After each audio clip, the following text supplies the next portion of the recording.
Good morning, children. Today we are starting with a topic that is very important as per your board exam schedule, right? In your exam, you're getting the question from this topic of 3 marks positively in your board exams. Fine.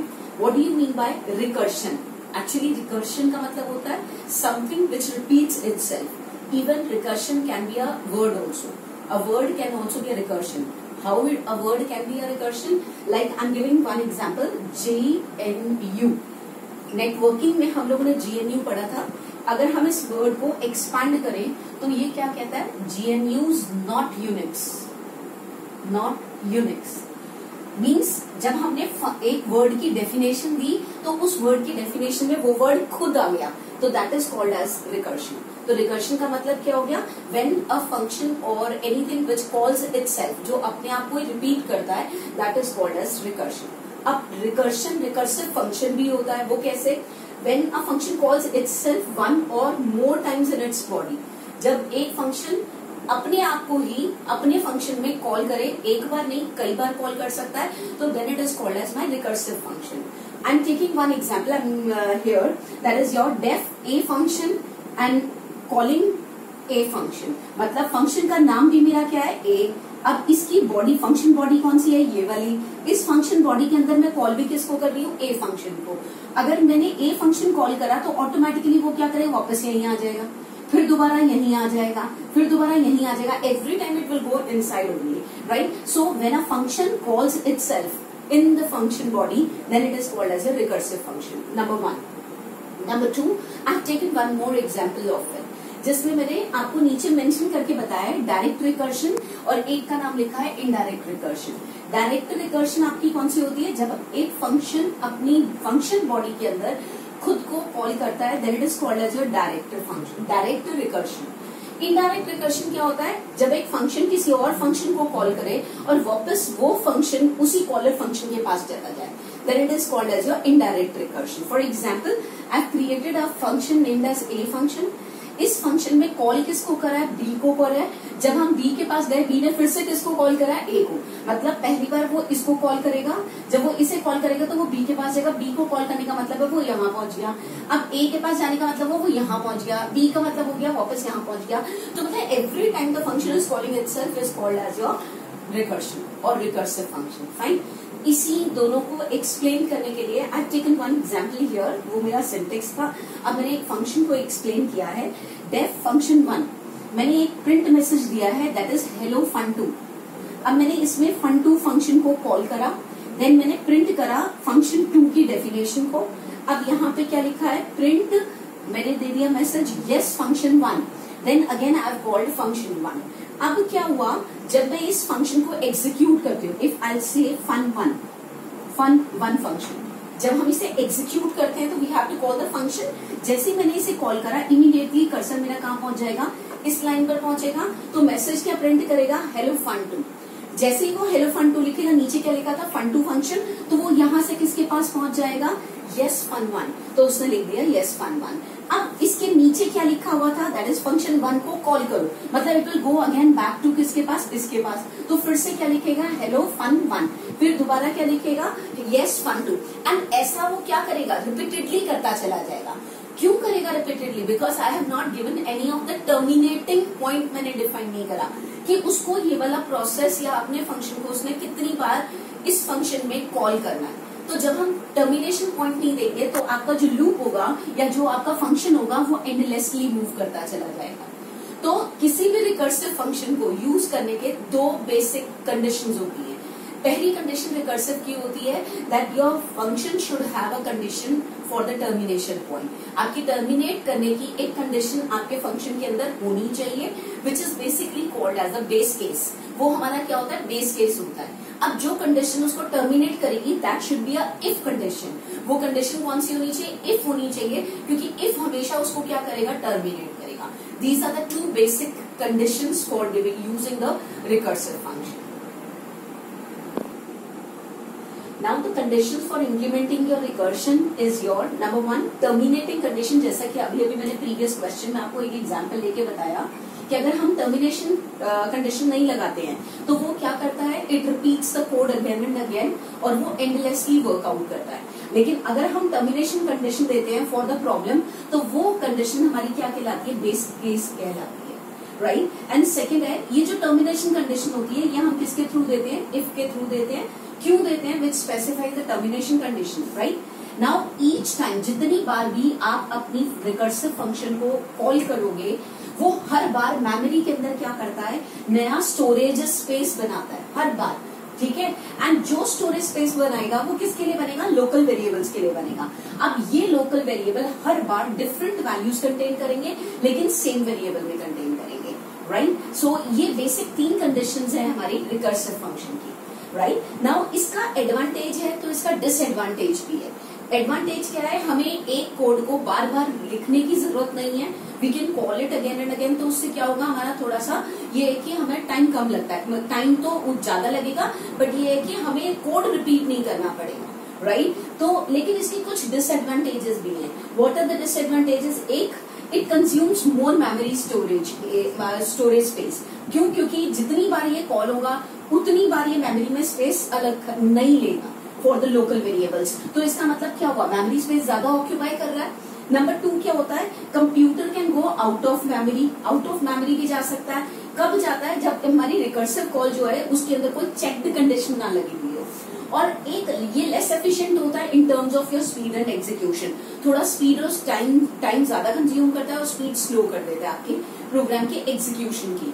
तो ये कुछ disadvantages है हमारे recursive function की। Now I take one example with which I let you know how recursive function works in a program. Now I'm taking one example to explain you what do you mean by recursion and how recursion works in a program, right? I have taken an example that write a program, you can say write a function. In fact, मैंने पूरा program लिखा तो we can write a program to calculate the power of number entered by the user using the recursion. In your board exam it is clearly mentioned कि आपको recursive method से ही ये काम करना है, डायरेक्ट यूज नहीं करना है। वैसे तो बहुत इजी है ये, बट स्टिल रिकर्शन से ये कैसे काम करेगा प्लीज ध्यान से देखना। ना समझ आए तो you can ask for the queries during your 9 to 10, 11 to 12 जो आपका क्वेरी सेशन मेरे पास है। आप 11 से 12 में कोई भी क्वेश्चन मुझसे पुट अप कर सकते हैं। Def power n, x, then I have written if x is equal to 0 तो रिटर्न 1 करना। अगर ऐसा ना हो तो रिटर्न क्या करना, n into power within your brackets x minus 1 करो। अब मेन फंक्शन मेरा यहां से स्टार्ट हो गया।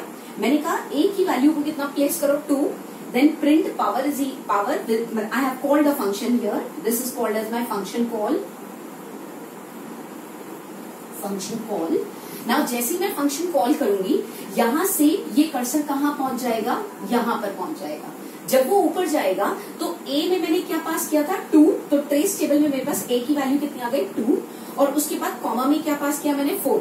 अब ये 2 पैरामीटर्स लेकर, एक्चुअल पैरामीटर्स लेकर के वो फॉर्मल में रिसीव कर लेगा, जहां पर a की वैल्यू किस में चली जाएगी n में, और 4 जो होगा वो किस में चला जाएगा x में। सो n will become 2 and x will become 4।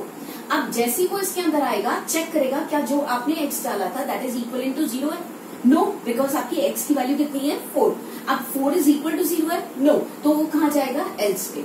Else में क्या लिखा है, रिटर्न करो। रिटर्न मतलब ये वैल्यू यहाँ वापस आएगी, लेकिन कैसे वापस आएगी, उसने कहा n मतलब क्या हो गया 2, क्योंकि मेरी n की वैल्यू कितनी थी 2, मल्टीप्लाइड बाय, मैंने I called my function once again, मतलब 2 multiplied by power within your brackets x की वैल्यू मेरी कितनी थी 2, x की वैल्यू मेरी कितनी थी 4, नहीं 4 थी, 4 सॉरी, नहीं फंक्शन कॉल करना है, हाँ sorry we are calling a function. तो जब हम पावर फंक्शन कॉल करेंगे then it will be written as n, x minus 1। अब n की value will remain as it is 2, then comma करके क्या करेंगे, x कितना था मेरा 4, तो 4 माइनस 1 इज 3 हो गया। तो मतलब ये 2 एज इट इज आ गया, मल्टीप्लाई अगेन फंक्शन कॉल आ गई यहाँ पर, फंक्शन इज कॉलिंग इटसेल्फ, यानी कि वो यहाँ से वापस किसके पास जाएगा, फिर दोबारा ऊपर जाएगा। अब मेरी x की वैल्यू कितनी है 3, अब मेरी x की वैल्यू यहाँ कितनी हो गई 3। अब उसने 3 लिया तो क्या 3 इज इक्वल टू 0 है, नो, तो फिर से वो एल्स में जाएगा। ऑलरेडी उसके पास एक बार 2 था, इस जगह पर दोबारा से वो क्या करेगा, सेम यही फॉर्मूला इंप्लीमेंट करेगा, तो वो क्या हो जाएगा 2 इंटू पावर अगेन 2 मतलब n की वैल्यू कॉमा मेरी x minus 1 that is 3 minus 2 कितना, 3 माइनस 1 कितना हो जाएगा 2, so it will become as 2।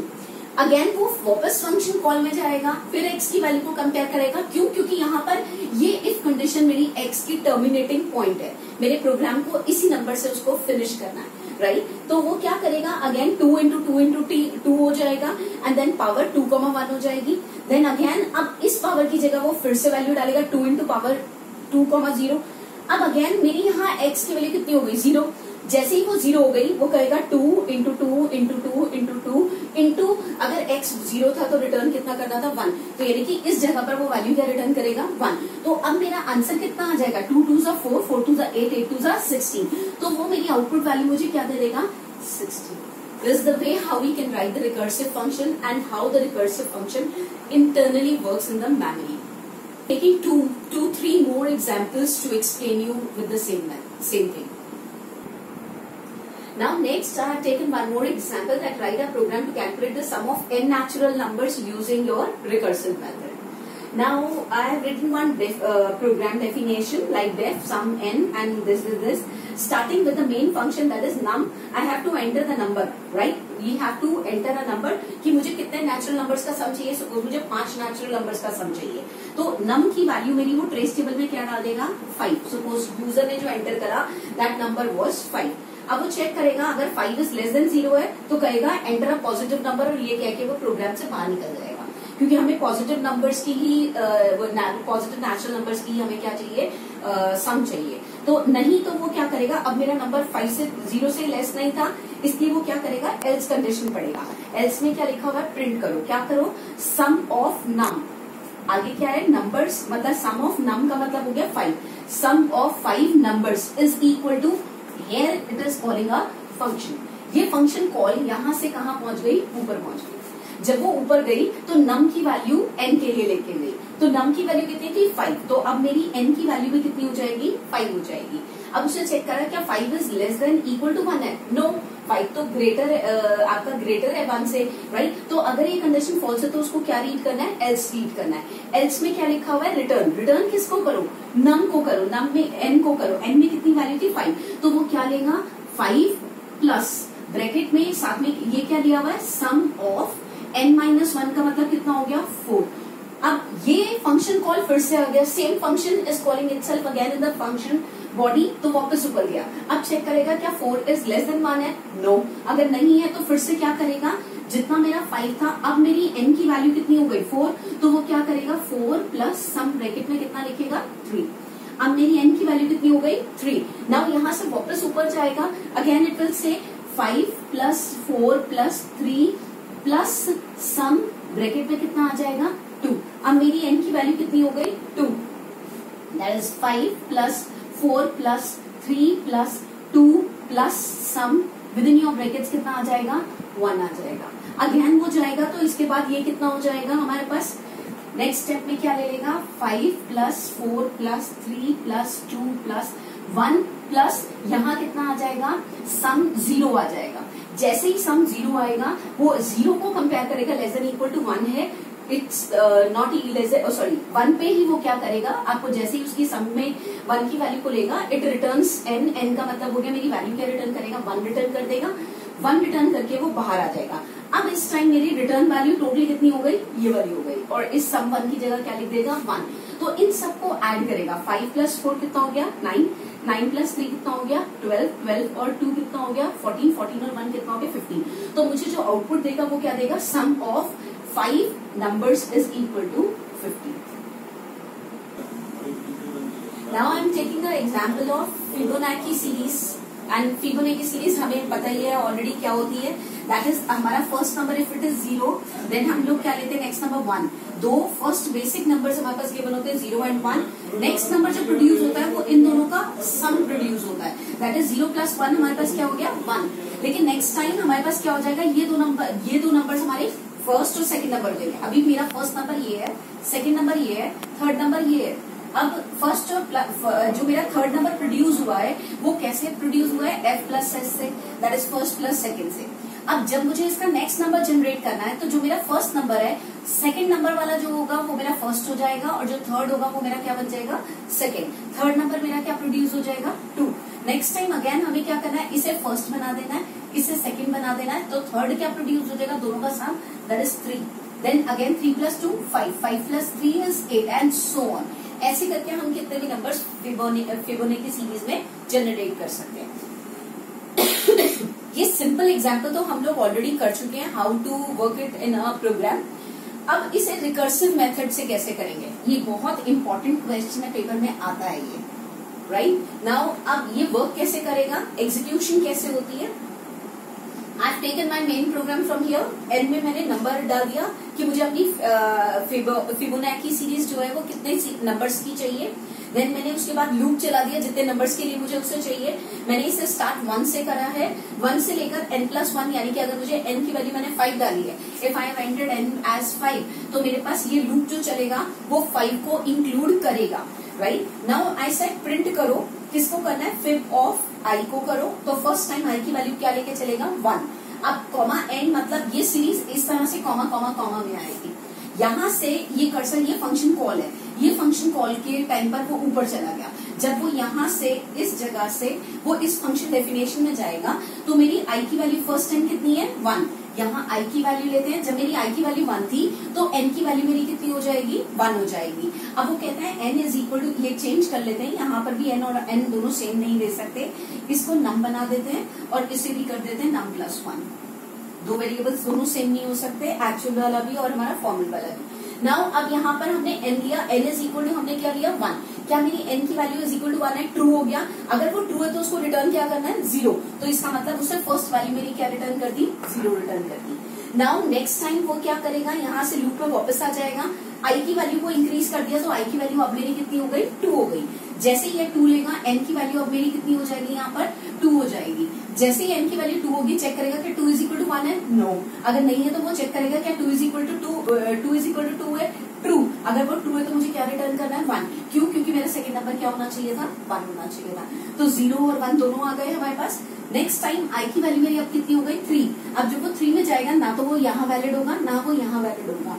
अब वैलिड कहाँ होगा, रिटर्न पे।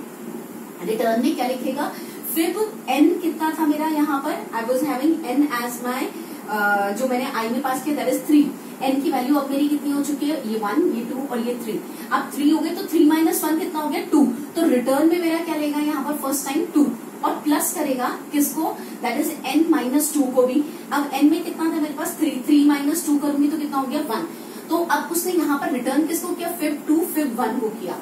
अब जब मेरा फिब 1 को, यानी कि फंक्शन को वापस कॉल करेगा, तो n की वैल्यू अगर मेरी 2 होती है तो उसको रिटर्न क्या करना था, 1। तो उसने इस जगह पे क्या प्लेस करा, 1 प्लेस कर दिया।